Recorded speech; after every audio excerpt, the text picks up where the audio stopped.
Certo, pessoal, estamos aqui então começando o segundo episódio da 7ª temporada. Estamos falando sobre super-herói, psicologia, teologia, espiritualidade. E estamos aqui com o amigo do Júlio, o Yuri. O Júlio vai apresentar o amigo dele agora, então. Não que eu esteja com ciúme, né? Mas, Júlio, apresenta o teu amigo aí. Sim, ele tá se corroendo de ciúme, mas então Yuri é amigo, colega aqui da Faculdade Zeste, professor da Faculdade Zeste, doutor em teologia, formação na área de educação, criador do canal A Pedra da Eternidade. E quem ainda não conhece tem que ir lá ver, porque vale muito a pena. E nós estamos justamente aqui falando sobre super-heróis, esse universo de super-heróis, o que isso tem a ver conosco, o que isso tem a ver com vitamina B, na verdade, que é esse podcast aí que tenta justamente trazer vitamina, trazer qualidade para a vida, para a gente pensar a vida, melhorar a vida, qualificar a vida que a gente tem. E justamente nesse momento agora a gente quer falar sobre isso, né? O que super-heróis tem a ver com emoções, com a subjetividade? Eu tenho uma pergunta. Vai lá. Eu tava pensando numa pergunta, né? Já que vocês estão... Ó, eles até se armaram aqui, tá vendo? Até o final o Yuri vai ser meu melhor amigo e o Júlio vai ficar de canto aqui, ó. Tá? Vou usar meus poderes da psicologia. Não tem poder nenhum. Mas o interessante nisso tudo, né? O quanto as questões psicológicas também são tratadas dentro dos filmes e das séries. E também uma pegada de um tempo para cá, o quanto essa questão psicológica afeta os super-heróis também, né? A questão da tristeza, depressão, mas também de alegria, de parcerias e tudo mais, que vai fazendo com que a relação seja diferente. Como é que tu vê, Yuri, essa pegada psicológica, assim, dentro dos filmes? Tanto que afetam os super-heróis, mas também em relação a quem assiste, né? A gente vê que um super-herói também tem as falhas. Hoje em dia, não sei como é que era antigamente, né? Porque aqui a gente está falando, né, 2 gerações bem mais antigas que a minha. Mas como é que a gente pode fazer essa relação? Porque o que me parece que antes eles eram quase que intocados, né? Uma perfeição quase que numa totalidade. Apesar de ter algumas coisinhas ou outras para dar um ibopezinho ali, né? Mas... hoje tem muito mais essa pegada humana, psicológica e emocional, né? Nas tramas. Se a gente for pegar aí, sei lá, sempre tem um envolvimento com o relacionamento, né? O ponto fraco ali do Homem-Aranha é a Mary Jane, tem outros pontos fracos, mas né, na relação amorosa abala muito e atrapalha até um pouco ele. O Superman também tem a Lois Lane. Né? Então, como é que a gente pode dar uma olhada nesse parâmetro aí? Ele acabou de ser cancelado no YouTube. Sim. Porque ele falou o nome da Lois Lane errado. Esse já não é da minha época, eu nem me lembrava mais. Tá, mas assim, ó, eu acho que quando a gente olha para os super-heróis, a gente tem que olhar, eu acho que dois tipos de relação diferentes que a gente pode estabelecer e daquilo que eles representam. Primeiro ponto, eu acho que quando a gente está olhando para a superaventura enquanto gênero narrativo, a gente está olhando para histórias, para narrativas. Eu acho que esse é um ponto, na minha leitura, que é fundamental para qualquer análise da realidade, qualquer análise de produção artístico-cultural que a gente venha a fazer. Super-heróis são narrativas, e como narrativas, eles são um tipo de leitura da realidade e leitura de quem é o humano. Porque as narrativas, todas as histórias, elas sempre pautam por 4 princípios, que são o protagonista ou a protagonista, né, o personagem, o ambiente, o conflito e a mensagem. Essa é a estrutura básica de qualquer história. Então, e quando a gente olha para o personagem, todo personagem ele é criado baseado na nossa própria visão de mundo, no nosso próprio olhar da realidade e tudo mais. E com isso, ele se torna uma representação também dos nossos medos, nossos anseios, nossas esperanças, as batalhas que a gente quer travar e tudo mais. Então, acho que esse é o primeiro ponto, né? Quando olhamos para um super-herói, em termos de representação do humano, o que ele está falando para a gente, sobre a gente. E aí, para entender isso, a gente daí tem que olhar para a narrativa e como ele tece a sua jornada, como ele enfrenta os desafios e como ele lida com eles. E aí, o primeiro ponto, olhando para dentro da narrativa, é o fato de que grande parte dos super-heróis e das super-heroínas nascem a partir de traumas. Tem um colega meu, se chama Gelson Weschenfelder, ele tem um estudo que ele vai falar sobre os super-heróis e super-heroínas como tutores e tutoras de resiliência para jovens, né? Então é um estudo bem bacana e ele vai falar que tem uma fase pré-capa e uma fase pré-máscara, que é antes do trauma, antes do poder, antes da transformação, que tem a ver, por exemplo, com o fato de que vários super-heróis e super-heroínas são órfãos, ou têm algum tipo de problema familiar, né? E que depois da transformação, do acidente e tudo mais, eles são empoderados. Só que esse empoderamento não necessariamente anula quem eles são antes, né? Eles trazem isso junto na sua trajetória, né? É um combo. É um combo. Por isso... Bem uma ideia da resiliência mesmo, né? A resiliência como aquele processo que você sofre algo, mas isso não te enfraquece, na verdade, isso te fortalece, né? Então, eles trazem o trauma, a crise para dentro do poder, né? O poder Exatamente. É resultado de uma... É o que os define, né? Que bacana. Assim como depois também o narrador na história de origem do Homem-Aranha, né? Na Amazing Fantasy número 15, lá em 62, se não me engano, mas na história de origem do Homem-Aranha, o narrador termina dizendo, né? Com grandes poderes vem grandes responsabilidades, né? E isso não anula todo o trauma do Homem-Aranha, todos os conflitos externos. O Homem-Aranha é um personagem que tem muitos conflitos existenciais, né? E ele está sempre se questionando, a todo momento. É muito interessante olhar a construção da história, porque ele vive nessa angústia constante, e ele tem que lidar com isso, né? Mas o meu personagem preferido, né, para falar do Capitão Marvel, eu acho ele muito interessante, porque, por exemplo, ele é um órfão, né? Na história de origem, a gente só sabe que ele é um órfão, vive nas ruas, ele dorme nas estações de metrô, supostamente de Nova York, né? A cidade nunca é revelada, mas nunca foi revelada no tempo dos quadrinhos originais, mas ele dorme no metrô, ou seja, é alguém que está ali no contexto da Grande Depressão norte-americana, vende jornal na rua, essas coisas assim, e ele é agraciado com os poderes de Shazam, né, do mago, feiticeiro que dá os poderes para ele. E o interessante do Capitão Marvel é que ele não é um herói por causa de uma tragédia. Ou seja, o Batman diz assim, eu sofri, meus pais foram assassinados, e eu não vou deixar... eu vou me vingar, né, e ninguém mais vai ter que passar por isso. Eu vou lutar por isso. Ou seja, ele é por causa da tragédia, ele decide se tornar um herói. O Capitão Marvel, ele é um herói a despeito da tragédia. E isso é muito interessante, porque ele já é órfão, já tá lá, e ele é agraciado, e ele é resolvido com isso. Ele não tem problemas com isso. Sei que o filme do cinema, Shazam, ele foi uma má caracterização do personagem, tá? Embora muitas pessoas tenham curtido, mas foi uma má caracterização. De todo modo, esse é um ponto importante quando a gente vai olhar para dentro da narrativa e como ela se constitui, e o que ela está dizendo do humano ali. Outro ponto é quando a gente olha a partir de nós como audiência, ou seja, o processo de recepção da narrativa.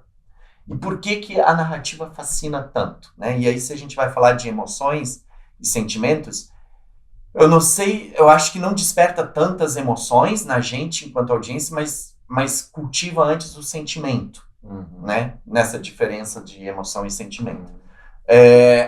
E aí, quando a gente vai olhar para isso, eu acho que talvez a gente tenha que olhar não para eventuais sentimentos que são pipocados ali, mas sim para as matrizes fundamentais que são as formadoras dos sentimentos, né?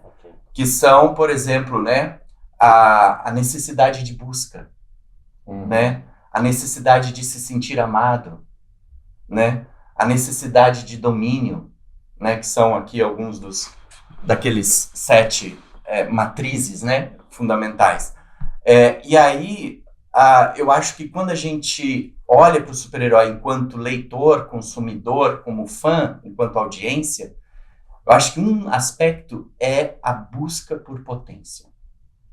Se você quer ler essas histórias e cultiva, eu acho que um dos elementos básicos é essa necessidade de busca de algo que você tem. E essa busca desse algo específico, eu acho que é a necessidade de potência. Porque os super-heróis, eles têm o poder que a gente não tem. A gente é massacrado pela realidade, pelo mundo que nos cerca, pelo trabalho, pela falta de tempo, por todos os elementos que impedem com que a gente seja pleno na nossa vida. E os super-heróis, não que eles sejam plenos, mas eles são um símbolo de poder. Sim, mas o mundo que eles vivem também é um mundo desafiador. Também é um mundo desafiador. Também é um mundo que não é fácil. Por isso eu acho que tem muito paralelo ali. A vida é difícil, a vida é lascada em grande medida para a grande maioria das pessoas, ou para todo mundo, podemos dizer, viver não é fácil. E a gente precisa lidar com a vida, né? Aprender E eu gostei dessa ideia de que você precisa dessa potência que te ajude a lidar, que te ajude a superar, a crescer, a ir além, apesar dos desafios. E essa é a minha questão aí para vocês dois. Poderíamos dizer assim que o super-herói ele nos ajuda a lidar com as emoções, com o nosso psicológico, essa busca das pessoas de ir ao cinema, de ver o super-herói, isso ajuda a viver, porque antes, no outro episódio, até se falou que num determinado período se dizia, tentava censurar, né? Isso não ajuda. Ajuda a viver esse jeito super heróico de enfrentar a vida, ajuda psicologicamente ou atrapalha? Ou as duas coisas? Né? É subjetivo. É muito subjetivo essa resposta, para te dar uma resposta, Júlio. Porque tu tendo um superpoder e não sabendo usar de forma correta, vai mais atrapalhar do que ajudar. A si mesmo e aos outros que estão na sua volta. Né? Então é muito subjetivo. Mas essa questão dos valores que são criados antes do superpoder, que permanecem, né, ao longo da vida é como se integrasse a personalidade que já existe esse superpoder. Muitos dos super-heróis têm que viver esse superpoder de forma escondida. Não pode ninguém saber desse superpoder. Eles mascaram. Poucos heróis, eu acho que agora essa última leva de herói que é escrachado o superpoder, eles mostram mesmo, não estão nem aí, vivem todo mundo bem, e mesmo assim tem muita crítica em cima, tem autoridades querendo conter o poder, ter posse desse poder, e não é só do poder, é da pessoa que tem o poder também. E muitas vezes a gente acaba não vendo a pessoa e o super-herói como uma coisa só, separa, né? Tu tem esse poder, então tu é privado disso, ou tu tem benefícios disso por causa do teu poder. E se a gente for pensar, todo mundo, cadê essa daqui? Todo mundo, quem não tá olhando vai ter que olhar minha cara de impacto agora. Todo mundo tem um superpoder e usa ele diariamente e nem se dá conta, porque, como o Yuri falou, muitas vezes não é valorizado, não é validado, muitas vezes cai esse superpoder numa rotina que o Yuri falou, que é penosa, a gente tem que enfrentar vários desafios, mas o superpoder da gente não necessariamente precisa ser extraterrestre, né? Não precisa ser alguma coisa mágica, mística. sobrenatural. Sobrenatural. Não necessariamente. Que bom que seria, né?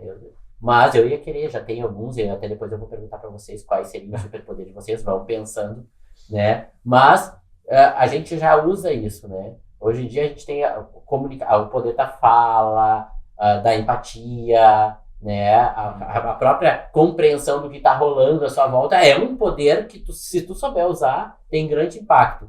Mas, voltando ao assunto ali, né, da pergunta do Se ajuda, né?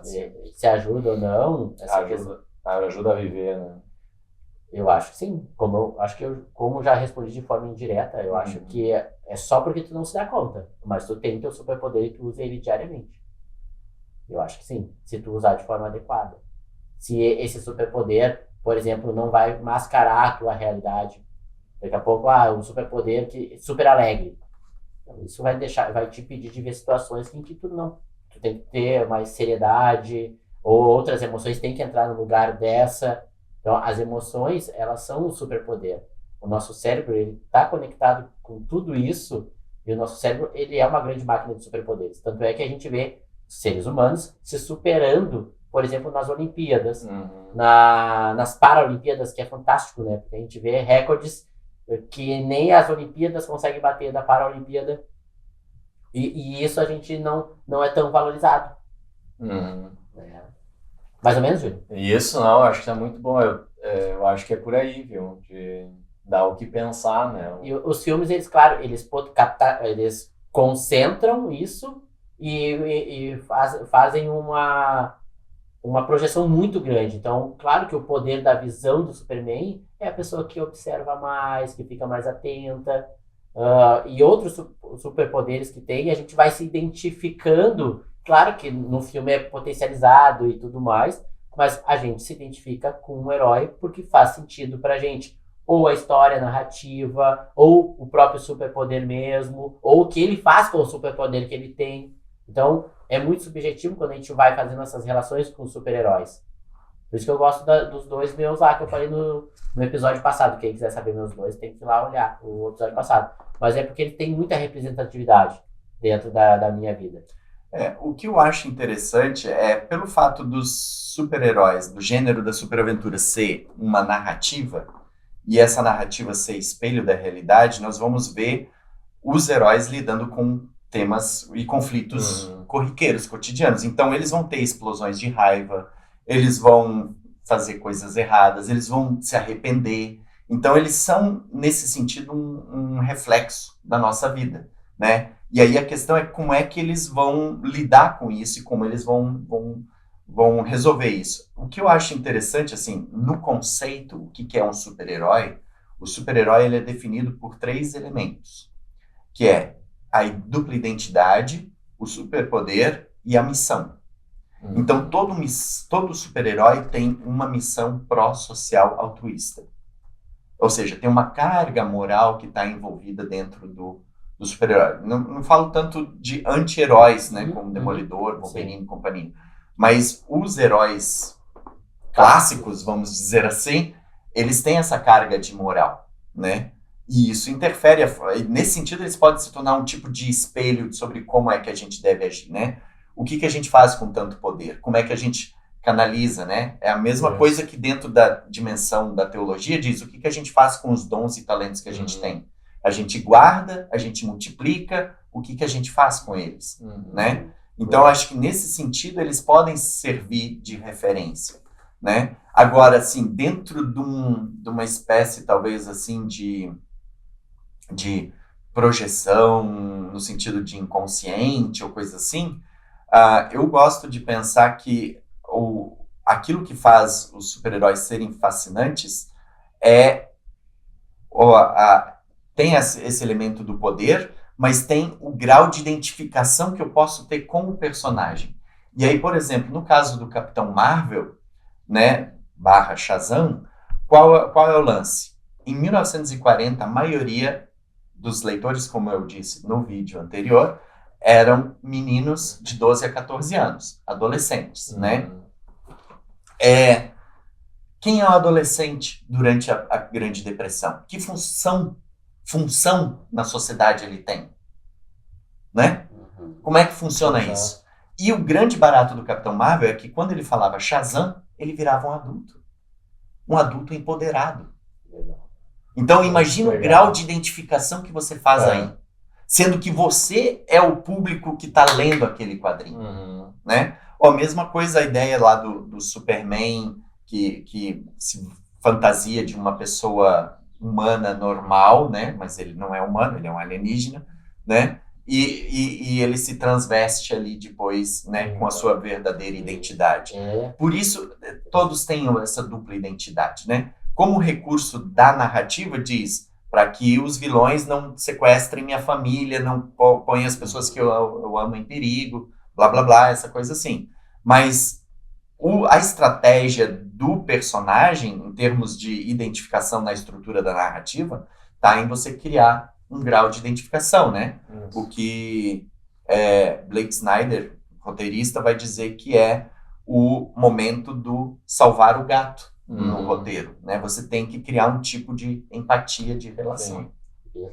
Nós vamos ter que terminar mais esse episódio, então... Vocês estão vendo que o Júlio tá cortando os naipes em todos os episódios dessa não, temporada. porque a gente quer explorar mais nos outros episódios. Mas eu quero perguntar para ti, Júlio. Superpoder. Eu quero perguntar para os melhores amigos aqui, né? Júlio e Yuri. Qual é o superpoder? Se vocês pudessem escolher um superpoder, qual vocês escolheriam? Um só. Eu já sei o meu. Eu diria que o meu superpoder é conseguir criar relações, estabelecer relações. Não, Júlio, não é politicamente correto, tá? Mas é um poder do universo dos super-heróis. Tipo assim, bem fantasioso. Status alterado da consciência, vamos lá. Status alterado da consciência. Não sei, eu diria que é isso. Eu pegando o meu poder. Eu não sei, teu poder tá muito complicado, nem eu entendi. Eu consigo relacionar coisas muito fácil. Coisas aparentemente irrelacionáveis, eu consigo estabelecer. Esse é teu poder. Eu considero. Não vai ser famoso. Com certeza esse poder não vão filmar, fazer um filme. Que, Clairton, tu não entendeu ainda. O verdadeiro poder você mantém em segredo. Vai, Yuri, vai o teu. Tá viajando já tá viajando. Vai. Tá, o poder não politicamente correto. O poder do mundo da fantasia. Isso aí. Então eu vou dizer aqui, e aí com isso a gente vai encerrar o vídeo. Shazam! Mas tu não falou o teu poder, nós vamos perguntar no outro. Tu não falou? O meu superpoder é esse. Enganar. Então, pessoal, até o próximo episódio. Até mais.